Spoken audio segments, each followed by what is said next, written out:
ओम नमो भगवते वासुदेवाय नमः। जय माता रानी। दोस्तों, आपके अपने चैनल धर्म साधना में आपका बहुत बहुत स्वागत है। माँ भगवती दुर्गा की कृपा आप और आपके पूरे परिवार पर सदा सर्वदा बनी रहे। ज्येष्ठ मास की शुक्ल पक्ष की एकादशी को निर्जला एकादशी, पांडव एकादशी या भीमसेनी एकादशी के नाम से जाना जाता है और इस व्रत में निर्जल रहकर विधि विधान से भगवान श्री विष्णु की पूजा आराधना की जाती है। शास्त्रों के अनुसार जो भी भक्त निर्जला एकादशी के दिन पूरी तरह से निर्जल निराहार रहकर भगवान श्री विष्णु की पूजा आराधना करते हैं, उनके मंत्रों का जप करते हैं और भगवान श्री विष्णु के निमित्त ये व्रत धारण करके भगवान श्री विष्णु की प्रसन्नता के लिए उन्हें पीले पुष्प अर्पित करते हैं, तुलसी दल युक्त भोग अर्पित करते हैं और रात्रि में भजन कीर्तन करते हुए जागरण करते हैं, उन भक्तों की समस्त मनोकामनाएं पूर्ण होती हैं, समस्त प्रकार के पापों से उन्हें मुक्ति मिल जाती है और इस जीवन में समस्त प्रकार के सुखों का भोग भोग कर मरणोपरांत उन्हें मोक्ष की प्राप्ति होती है। तो निर्जला एकादशी को साल की सबसे बड़ी एकादशी कहा गया है और शास्त्रों के अनुसार जो भी भक्त पूरे वर्ष की एकादशी नहीं कर पाते हैं, किसी भी कारणवश अगर आप पूरे वर्ष की एकादशी नहीं कर पाते हैं तो मात्र निर्जला एकादशी का अगर आप व्रत धारण कर लेते हैं तो इतने मात्र से भी आपको वर्ष भर की जितनी भी एकादशी हैं उनका संपूर्ण फल आपको प्राप्त हो जाता है। मतलब वर्ष भर में 24 एकादशी होती है और जिस वर्ष में अधिक मास लग जाता है उस वर्ष में एकादशी की संख्या 26 हो जाती है। ऐसे में इन संपूर्ण एकादशियों का फल मात्र निर्जला एकादशी का व्रत करने से प्राप्त हो जाता है। और इसका कारण भी है क्योंकि ये जो व्रत होता है तपती हुई गर्मी में ज्येष्ठ मास में आता है और इतनी गर्मी में निर्जल रहकर इस व्रत के नियम का पालन करना किसी कठोर तपस्या के समान है। और जो भी भक्त इस कठोर तपस्या को कर लेते हैं उन भक्तों को हजारों अश्वमेघ यज्ञ के समान पुण्यफल प्राप्त हो जाता है और भगवान श्री विष्णु की असीम कृपा भी प्राप्त हो जाती है। तो शास्त्रों के अनुसार निर्जला एकादशी बहुत ही महत्वपूर्ण और बहुत ही श्रेष्ठ फल देने वाली एकादशी मानी गई है। और साल 2022 में निर्जला एकादशी की तिथि को लेकर संशय है। इस बार जो व्रत है 2 दिन माने जाएंगे, जैसे कि तिथि भेद होने की वजह से या पंचांग भेद होने की वजह से इस प्रकार की स्थिति बन रही है कि वाराणसी पंचांग के अनुसार, मतलब काशी वाराणसी पंचांग जो है उसके अनुसार 10 जून को यानी शुक्रवार के दिन निर्जला एकादशी का व्रत रखा जाएगा और सनातन पंचांग के अनुसार निर्जला एकादशी का व्रत 11 जून को मान्य होगा। तो ऐसे में इस बार जो निर्जला एकादशी का व्रत है 2 दिन किया जाएगा। जो भक्त वाराणसी पंचांग को मानने वाले हैं वो 10 जून को यानी शुक्रवार के दिन ये व्रत धारण करेंगे और जो भक्त सनातन पंचांग की मान्यता रखते हैं वो इस व्रत को 11 जून को करेंगे। दोनों ही दिन व्रत श्रेष्ठ है और अपने क्षेत्र की मान्यता के अनुरूप आप ये व्रत कर सकते हैं। दोस्तों, आज की वीडियो में मैं आपसे बात करने वाली हूँ निर्जला एकादशी से जुड़े हुए आपके सभी प्रश्नों के बारे में जो कि कमेंट बॉक्स में आए हुए हैं। जैसे कि आपके प्रश्न हैं कि इस व्रत में हमें क्या खाना चाहिए और क्या नहीं खाना चाहिए और पानी कब पीना चाहिए, कैसे पीना चाहिए, कितना पानी पी सकते हैं। एक प्रश्न है कि निर्जल कब तक रहना चाहिए और अगला प्रश्न है कि क्या चाय, जूस, दूध या फल इत्यादि चीज़ें हम ले सकते हैं। अगला प्रश्न है क्या कुंवारी लड़कियाँ ये व्रत कर सकती हैं, किस प्रकार से हमें ये व्रत करना चाहिए जिससे इसका हमें संपूर्ण फल प्राप्त हो। तो आज की वीडियो में इन सभी प्रश्नों के बारे में बात करेंगे और इसके साथ ही व्रत के पारण के शुभ मुहूर्त के बारे में बात करेंगे। अगर आप 10 जून को व्रत कर रहे हैं या 11 जून को व्रत कर रहे हैं तो आपको व्रत कब खोलना चाहिए और कैसे खोलना चाहिए, तो ये संपूर्ण जानकारी आपको आज की वीडियो में मैं शेयर करने वाली हूँ। इसलिए वीडियो को पूरा ज़रूर देखिए और अगर आपको आज की वीडियो अच्छी लगे तो लाइक भी ज़रूर कीजिए, शेयर भी ज़रूर कीजिए फैमिली फ्रेंड्स के साथ। और चैनल पर पहली बार आए हैं, अगर अभी तक आपने चैनल को सब्सक्राइब नहीं किया है तो आज की वीडियो अगर आपको अच्छी लगे तो चैनल को सब्सक्राइब ज़रूर कर लीजिए और बेल बटन को भी प्रेस कर लीजिए। तो इससे ये होगा कि इस चैनल पर जो नई वीडियो अपलोड होंगी उनकी नोटिफिकेशन आपको सही समय पर प्राप्त होगी। दोस्तों, बात करेंगे आपके प्रश्नों के बारे में, लेकिन इससे पहले जान लेते हैं निर्जला एकादशी के शुभ मुहूर्त के बारे में।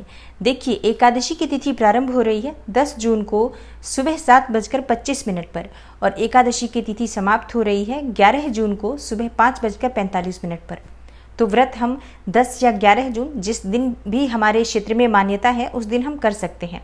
और पारण का शुभ मुहूर्त अगर आप 10 जून को व्रत कर रहे हैं तो पारण समय होगा 11 जून 2022 को दोपहर में 1:44 से 4:32 तक का जो समय है ये है व्रत खोलने का शुभ मुहूर्त अगर आप 10 जून को निर्जला एकादशी का व्रत कर रहे हैं तो, और अगर आप 11 जून को निर्जला एकादशी का व्रत कर रहे हैं तो पारण का जो शुभ मुहूर्त है 12 जून को सुबह 5:44 से सुबह 8:24 तक का है। तो इसी समय में आपको व्रत खोल लेना चाहिए, क्योंकि एकादशी व्रत का पारण हमेशा शुभ मुहूर्त में करना चाहिए।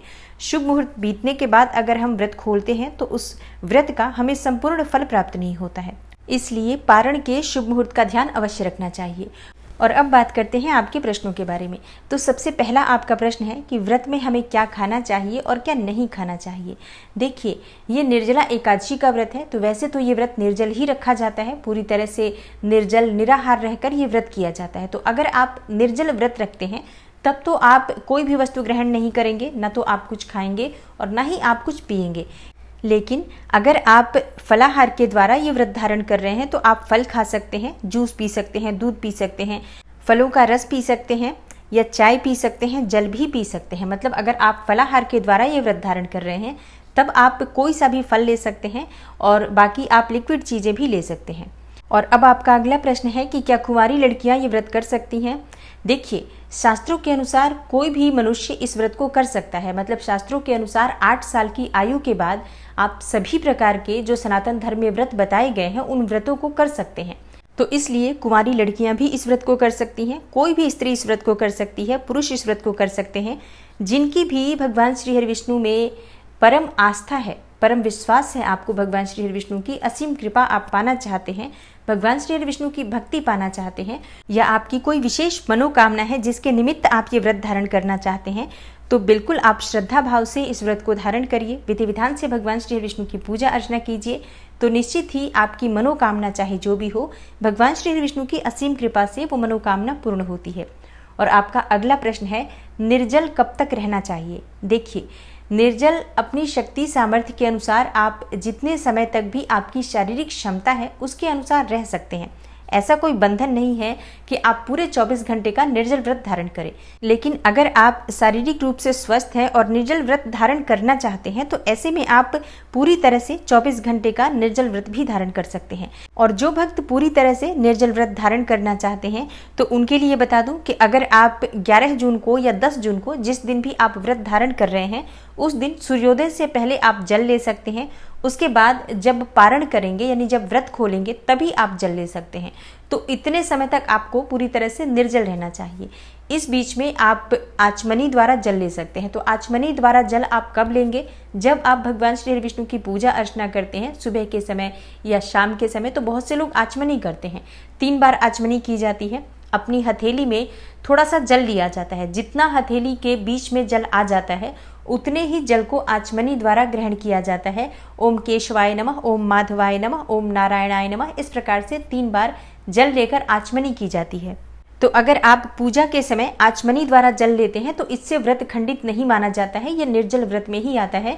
क्योंकि ये जो आचमनी की जाती है शुद्धिकरण के लिए की जाती है, अंतःकरण को शुद्ध करने के लिए। तो इस आचमनी के द्वारा आपका व्रत खंडित नहीं माना जाता है। तो ये सिर्फ आप 2 बार ही ले सकते हैं। सुबह एक बार जब आप पूजा करेंगे तब आप पूजा के समय आचमनी ले सकते हैं, और शाम के समय जब आप फिर से पूजा करते हैं तो उस समय भी आप आचमन के द्वारा जल ले सकते हैं। तो इस प्रकार से आप पूरी तरह से निर्जल व्रत धारण कर सकते हैं। और अब आपका अगला प्रश्न है कि क्या व्रत में चाय, जूस, दूध इत्यादि ले सकते हैं। देखिए, ये व्रत निर्जला व्रत होता है, तो बहुत से लोग इस व्रत को निर्जल करते हैं। लेकिन अगर आप शारीरिक रूप से सक्षम नहीं है, स्वस्थ नहीं है, और आप पूरी तरह से 24 घंटे निर्जल व्रत धारण नहीं कर सकते हैं, तो ऐसे में आप जलाहार के द्वारा यानी कि चाय, जूस, दूध, जो लिक्विड चीज़ें होती हैं उनके द्वारा आप ये व्रत धारण कर सकते हैं। क्योंकि देखिए, ये जो व्रत होता है निर्जला एकादशी का, बहुत अधिक पुण्य फल देने वाला व्रत होता है। ऐसे में व्रत के नियम व्रती को अपनी शारीरिक क्षमता के अनुसार ही निर्धारित करना चाहिए। जैसे कि जो व्रत के नियम है निर्जल निराहार, तो इसके अनुसार निर्जला एकादशी के व्रत में पूरी तरह से निर्जल और निराहार यानी कि न तो अन्न लेना है और ना ही जल लेना है, पूरी तरह से निर्जल रहकर आप ये व्रत धारण कर सकते हैं। और दूसरा जो नियम होता है, अगर आप निर्जल निराहार नहीं रह पाते हैं तो आप जलाहार के द्वारा यानी कि दूध ले सकते हैं, चाय ले सकते हैं, जूस ले सकते हैं, फलों का रस ले सकते हैं। इस प्रकार से लिक्विड चीज़ें लेकर आप ये व्रत धारण कर सकते हैं। अब मान लीजिए कि आपकी शारीरिक क्षमता इतनी नहीं है कि आप सिर्फ लिक्विड चीज़ों पे रह पाएं, आप स्वस्थ नहीं है। तो ऐसे में आप फलाहार के द्वारा, मतलब आप फल ले सकते हैं, जूस, दूध इत्यादि लेकर भी ये व्रत धारण कर सकते हैं। और जो भक्त फलाहार या जलाहार द्वारा भी व्रत नहीं रख पाते हैं, जैसे कि कई भक्त हैं जो बिल्कुल अस्वस्थ हैं, बुजुर्ग हैं और बहुत समय तक उन्होंने एकादशी व्रत किया है, लेकिन अब वो एकादशी व्रत का उद्यापन कर चुके हैं और उनके मन में ये श्रद्धा रहती है कि भगवान श्री हरि विष्णु के निमित्त वो व्रत के नियम का पालन कर सके। तो ऐसे में अगर वो जलाहार के द्वारा या फलाहार के द्वारा व्रत नहीं कर पाते हैं, तो ऐसे में आप अन्न का त्याग कर दीजिए और आप सिर्फ व्रत फूड जो होते हैं, जैसे कि कुट्टू, सिंघाड़े के आटे होते हैं, और आप चाहें तो सेंधा नमक भी ले सकते हैं और इस प्रकार से आप भगवान श्री विष्णु की पूजा आराधना कर सकते हैं। इन व्रत फूड के द्वारा भी आप व्रत के सभी नियम का पालन कर सकते हैं। भगवान श्री विष्णु की पूजा आराधना करें, उनके मंत्रों का जप करें और भजन कीर्तन करें, तो इस प्रकार से आपको इस एकादशी का संपूर्ण फल प्राप्त हो जाता है। और कई ऐसे भी लोग होते हैं जो बिल्कुल भी व्रत फूड पर भी नहीं रह पाते हैं, बिल्कुल व्रत नहीं करना चाहते हैं।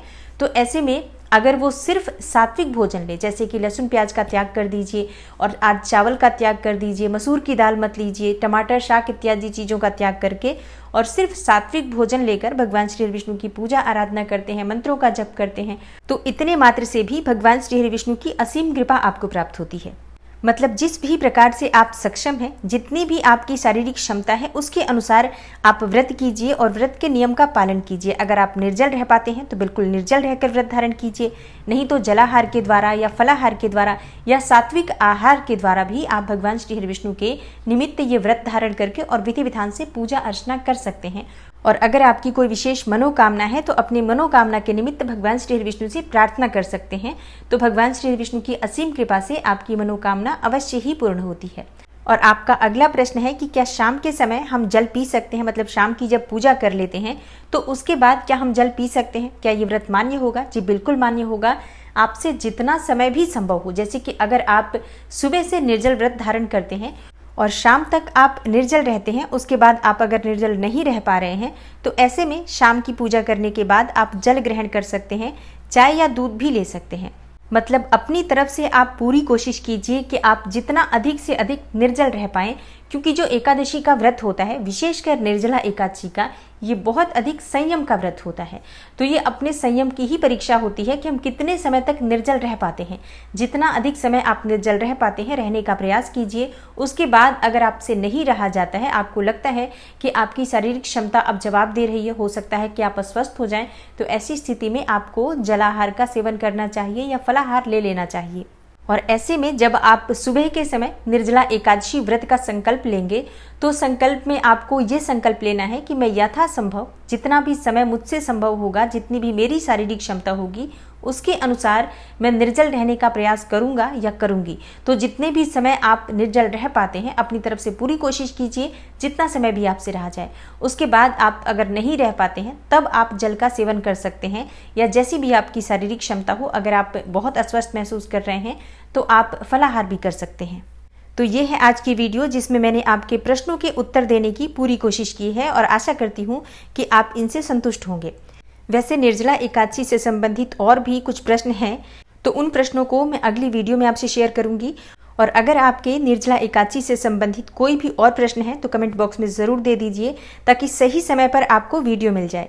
और अगर आज की वीडियो आपको अच्छी लगी हो, थोड़ी सी भी आपके लिए हेल्पफुल हो, तो वीडियो को लाइक ज़रूर कीजिए और इसके साथ ही वीडियो को ज़्यादा से ज़्यादा लोगों तक शेयर कीजिए। चैनल पर पहली बार आए हैं, अगर अभी तक आपने चैनल को सब्सक्राइब नहीं किया है, तो आज की वीडियो अगर आपको अच्छी लगे तो चैनल को सब्सक्राइब ज़रूर कर लीजिए और बेल बटन को भी प्रेस कर लेंगे। तो इससे ये होगा कि इस चैनल पर जो नई वीडियो अपलोड होंगी उनकी नोटिफिकेशन आपको सही समय पर प्राप्त होगी। मैं मिलती हूँ आपसे अगली वीडियो में, तब तक के लिए नमस्कार।